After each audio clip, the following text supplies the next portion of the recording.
Hello guys, welcome back.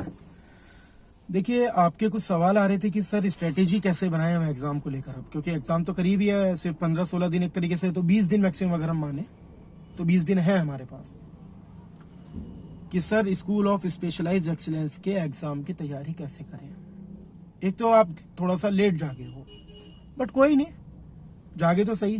कुछ तो ऐसे हैं जो जागे ही नहीं अब तक, उनसे तो अच्छे ही हो।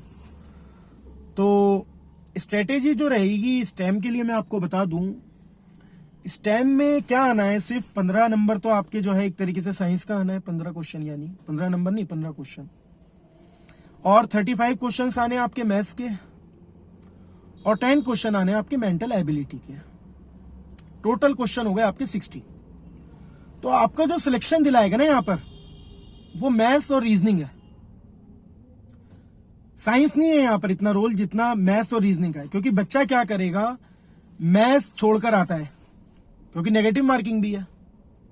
अगर हम मैथ्स को ही अपना अच्छा कर लें इन दिनों में, 15 दिन के अंदर आराम से हो जाता है। आप एक लक्ष्य बनाओ अपना कि मुझे जो 4 दिन के अंदर अपनी 8th क्लास की बुक कवर करनी है, हो जाएगी 4 दिन के अंदर, 4 दिन के 2 दिन के अंदर हो जाएगी यदि आप चाहो तो।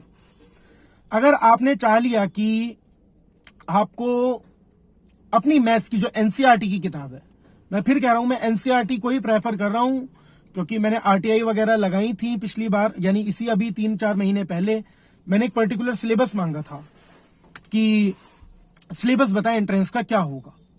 तो उन्होंने आईटीआई के अंदर ये जवाब दिया कि इंटरनेट पर, यानी edu.com जो है nic.in, इस पर सब चीज अवेलेबल है। बट अवेलेबल तो कुछ नहीं था, अवेलेबल में ये था मे बी 8th क्लास का आ सकता है। तो मे भी साफ साफ लिखा हुआ था, क्योंकि लास्ट टाइम जब एग्जाम हुआ था तो उसके अंदर 9th क्लास के भी काफी क्वेश्चन थे, और जब फर्स्ट टाइम एग्जाम हुआ था एसओएससी का, इस टाइम की बात कर रहा हूं मैं, तो उसके अंदर कुछ कहते हैं कि 10th 11th के भी क्वेश्चन थे साइंस के, फिजिक्स के न्यूमेरिकल्स थे। तो इन्होंने लास्ट टाइम जो पेपर हुआ थोड़ा सा लेवल कम कर दिया, बट इस बार उम्मीद है और कम लेवल ये कर देंगे, क्योंकि इन्होंने साफ साफ शब्दों में लिख दिया सिर्फ 8th क्लास का आएगा। मे भी नहीं लिखा, अब तो मे भी नहीं है, यानी ये नहीं है कि सिर्फ या तो इसमें से आएगा, नहीं है, ये 8th क्लास में से ही आएगा जो आपने पढ़ा है। और दूसरा एक मैं चीज और बता दूं, मान लीजिए आपके पास 6ठी क्लास तो पढ़कर आप 8वीं में आए होगे, यानी आपने पहले 6th क्लास पढ़ी होगी, फिर आपने 7th पढ़ी होगी, फिर आपने अब 8th में हो।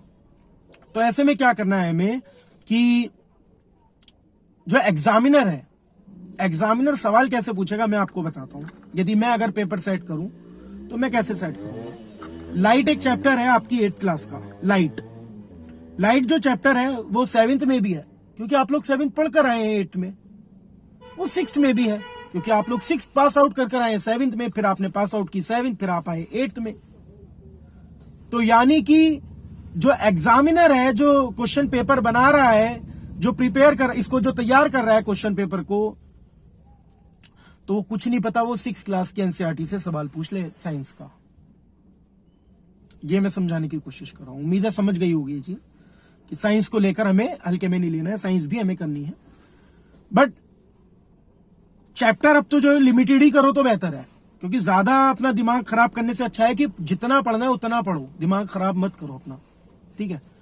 और मैथ्स को आपको अपना लक्ष्य बनाना पड़ेगा 2 दिन का, 3 दिन का, कि मुझे 3 दिन के अंदर अंदर ये मैथ सॉल्व करनी ही है हर हालत में।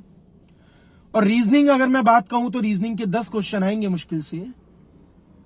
तो आप क्या कर सकते हैं, रीजनिंग में 10 में से 8 नंबर तो कहीं, यानी 10 में से 8 क्वेश्चन तो कहीं नहीं गए, क्योंकि यदि 5 नंबर का एक आएगा, I think 6 number science, 6 number की मैथ्स, 5 नंबर का जो रीजनिंग का सवाल है, यानी 50 नंबर में से आपके 40 नंबर कहीं नहीं गए देखा जाए तो, यदि आप 8 सवाल भी ठीक कर आते हो तो ऐसे में क्या करना है आपको, रीजनिंग तो करनी ही करनी है। दिन में आधा 1 घंटा 2 घंटे भी दे दोगे ना, बहुत है, इट्स इनफ रीजनिंग के लिए।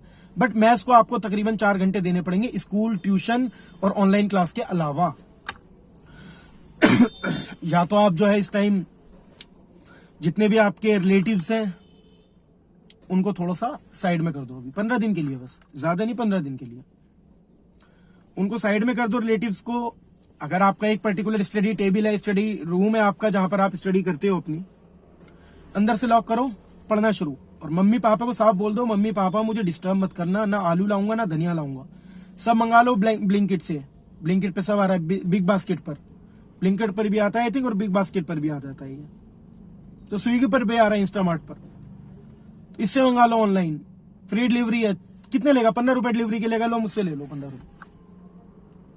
ये बोल दो कोई नहीं कि मैं नहीं जाऊंगा जी कुछ सामान लेने के लिए, मुझे डिस्टर्ब मत करो अभी 20 दिन के लिए, बस 20 दिन के बाद मैं अपने आप चला जाऊंगा। और ये जरूर कहना 20 दिन के बाद मैं आपका हर काम करूंगा, हर काम जो आप बोलोगे। सिलेक्शन हो गया मेरा, तो सिलेक्शन तो होगा जब आप मेहनत करोगे, तो अगर मेहनत नहीं करोगे तो सिलेक्शन नहीं होगा। यदि आपका एक बार सिलेक्शन हो गया तो मैं बता दूं आपको कि आपकी जिंदगी है ना, मतलब 4 चांद लग जाएंगे जिंदगी में।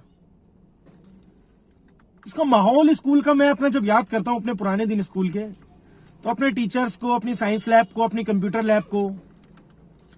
अब ये देखो, अब जब हम 9th क्लास में थे तो कंप्यूटर साइंस हमें जब भी अरेंजमेंट होता था किसी टीचर का, तो हमें एक टीचर थे विनोद सर हमारे स्कूल में, जो इस टाइम जो है स्कूल ऑफ स्पेशलाइज्ड एक्सीलेंस राजनिवास मार्ग है, मैं वहां की बात कर रहा हूं। मैं वहीं से पास आउट हूं, मैंने 2015 में 12th किया था वहां से। उसके बाद मैंने टीचर ट्रेनिंग की, फिर मैंने ग्रेजुएशन की, अब मैं जो है पोस्ट ग्रेजुएशन कर रहा हूं, और अब जो है वैसे मैं गवर्नमेंट स्कूल में टीचर हूं। तो मैं बता रहा था आपको कि जब हम 9th क्लास में थे, जब अरेंजमेंट लगता था टीचर का, उनका नाम विनोद था, विनोद नहीं विनोद, तो वो आके हमें कंप्यूटर साइंस पढ़ाते थे।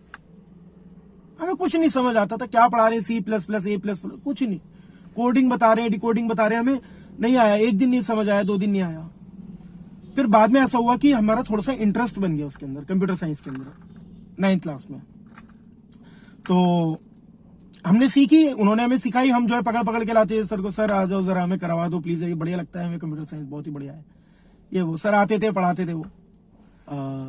जो आपको अपना टाइम टेबल बनाना है, स्केड्यूल बनाना है इन दिनों में, तो मैंने आपको बताया मैथ्स का 2 दिन का आपको अपना टाइम बनाना है, 2 नहीं तो 4 दिन तो मान ही लो, बस चलो तुम्हारे लिए 4 दिन कर दिए, ज्यादा से ज्यादा 5 दिन कर लिया, और बोलो 5 दिन के अंदर आपको अपना टारगेट बनाना पड़ेगा, लक्ष्य बनाना पड़ेगा कि जी मुझे तो खत्म करनी है मैथ्स 5 दिन के अंदर समझ कर।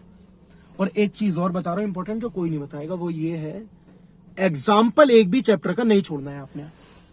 समझ रहे हो बात को? एग्जाम्पल एक भी नहीं छोड़ना है, क्योंकि एग्जाम्पल उठकर ही सवाल में आएगा, याद रखना। ये लिख के ले लो मेरी बात तुम अभी। तुम कह रहे हो, कहते होंगे कि सर इतना कॉन्फिडेंस कैसे, मतलब इतना कॉन्फिडेंटली कैसे बोल लेते हैं। मैं कह रहा हूं गारंटी से इस बात को कि एग्जाम्पल से उठकर आएंगे सवाल। और जो मैंने आपको 3 मॉक टेस्ट अभी तक दिए हैं, और पैटर्न सेम वही रहने वाला है जो मैंने मॉक टेस्ट आपको दिए। यदि आप मॉक टेस्ट बढ़िया से कर रहे हो, सेम उसी लेवल का पेपर रहने वाला है।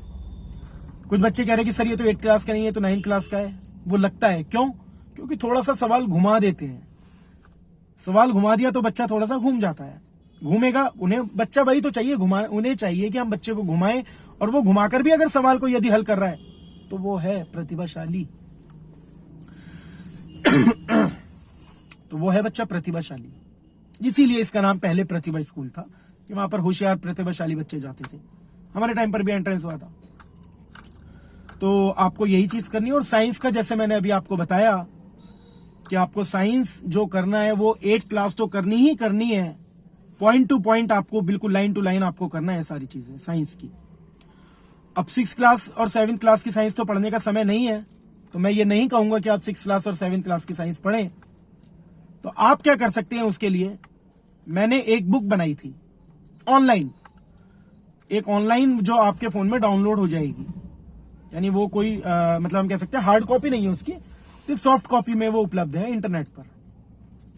अगर आप कहेंगे तो मैं उसकी लिंक जो है वो कमेंट्स बॉक्स में डाल दूंगा, आप वहां से उसे डाउनलोड कर सकते हैं। वो 49 रुपीज की है।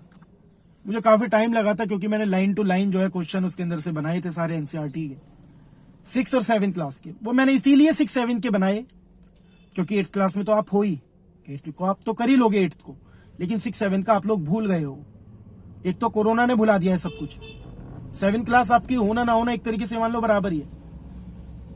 तो कुल मिलाकर आपको अपनी जो है वो 6ठी और 7वीं की जो मैंने किताब बना रखी है, अगर आपको लेना है तो आप वो ले सकते हैं, अगर नहीं लेना तो आप खुद भी पढ़ सकते हैं 7th और 8th क्लास, 6th और 7th क्लास की बुक को। बाकी कुछ और वीडियो बनानी हो तो मुझे बताना, अगर ह्यूमैनिटीज के लिए भी बनानी है तो मैं बना दूंगा।